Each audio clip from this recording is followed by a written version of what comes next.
What's going on, everybody? Kenny here, also known as Silent85. Welcome to another vlog. My beard's looking better today. I did a little bit of work on it, but I'm still working on it.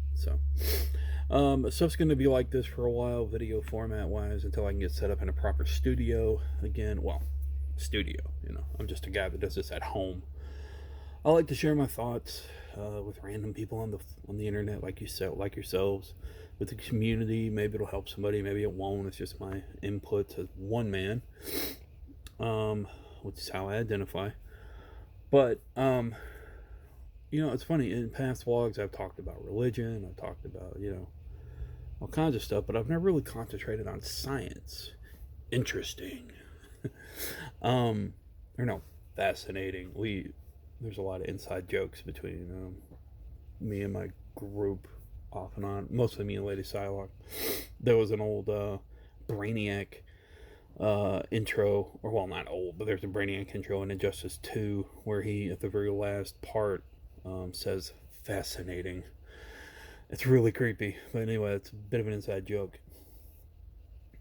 But speaking of Brainiac, who came about out of science, well, depending on the origin, but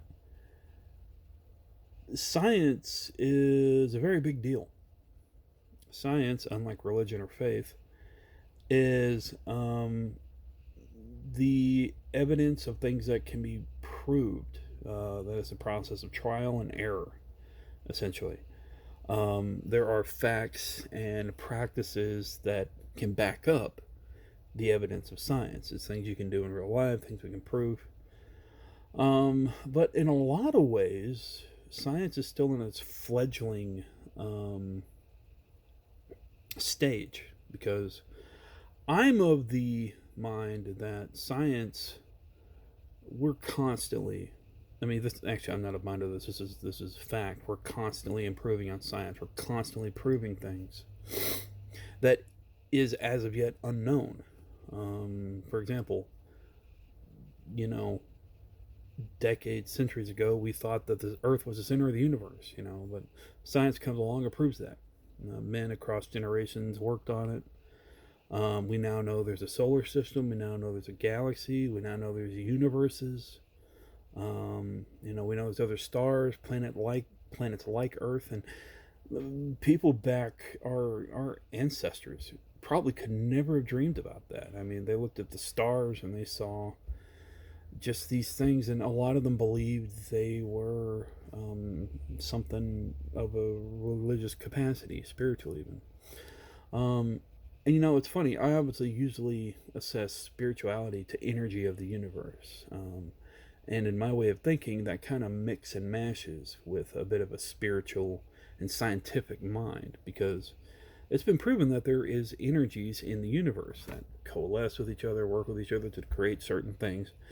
And because I was raised religiously, that's how I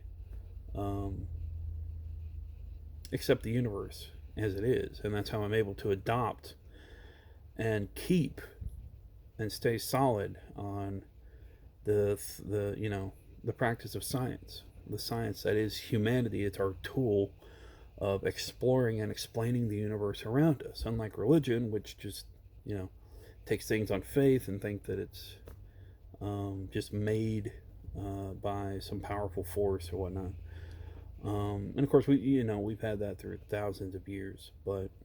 And again, that's why I say that science is still in its fledgling stage in a lot of ways, because in the longevity of time and the longevity of generations to come in humanity, we will make profound leaps in science, in technology, in our way of thinking, our brain. A lot of people argue that technology is a handicap because our brain won't evolve anymore. I don't think so.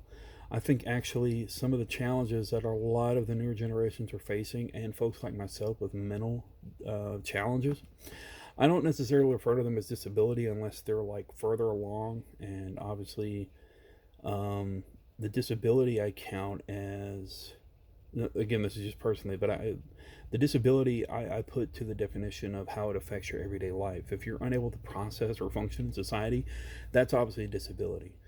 But I take it one downgrade lower as a challenge. If somebody like myself, where you're bipolar, um, and you find it hard to function in society, but you've been functional your life, most of your life, like I have. But it's been a challenge. It's very challenging compared to folks that don't deal with those um, mental circumstances. So, but at the same time, I think it is in some regards a part of our evolutionary path when it comes to our mental faculties.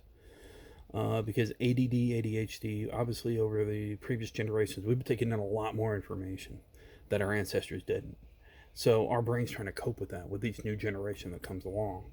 And in my, again, opinion, that's why you're seeing kids of newer generations that are able to process things so much faster.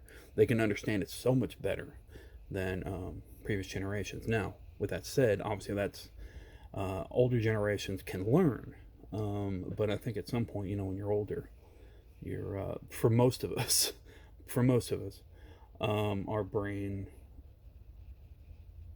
capacity tends to get full because much like a computer, our brain can only hold so much data. You know, granted, that's a whole lot of data it can hold and process. But much like any computer, the older it gets, the harder it's going to be.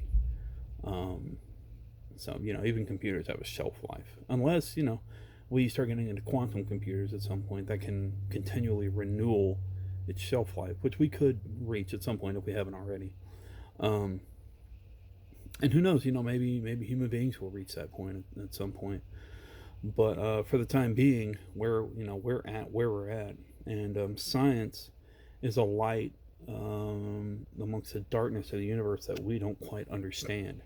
And there's a lot of things in the universe that we're still learning about, including ourselves, including the bottom of the ocean, how things are relative to certain things. I think it's only been just now that we have,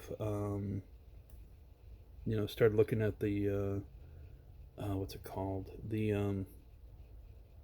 It's an unseen part of the universe, dark matter, so to speak. So anyway, I don't propose to be an expert on this, but I do think about it a lot, and again, I see science as a pathway to being able again to further along our understanding of the universe. And we're not just taking things on faith. I mean, you can put faith in science because science will pave a way eventually. That I will say, but um, you know, we take it on fact, not faith. That it is what it is, and it's a mistake because you do see a lot of scientists and a lot of teachers or professors that start to close off their mind to other possibilities like evolution. A lot of people argue that evolution is peaked or apexed. I totally disagree. I think we still have long way to go, especially as human beings. Um, Heck, even nature is constantly proving that with plants. I mean, how plants are evolving and adapting, seeping through urban areas, trying to survive and whatnot. And humanity is the same way. And you're even seeing it in, you know, feral dogs and cats. So it's crazy how science impacts our life and how it will be, um, and it is our number one tool for understanding things around us and understanding how we process up here, understanding how we process in here, understanding what we live in, what we live on, what we live among. Um, and it's just again, it's such an amazing component of our understanding of the universe, and it's the number one pathway to understanding it better. Um, so I wanted to touch on that because it meant a lot to me growing up, and it still does. I try to read what I can when I can, um, and touch on certain things. And I'm all about a good conspiracy theory, but that's kind of unrelated.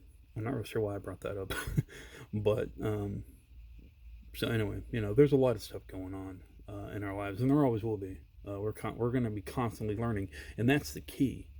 We need to keep constantly learning and not get stagnant in our drive for knowledge and wisdom, and to apply it properly. But anyway, thanks for watching. Maybe this will help. Maybe you agree. Maybe you don't. But either way, stay safe, stay sane. Remember, you're awesome. Never let the world tell you otherwise. See you.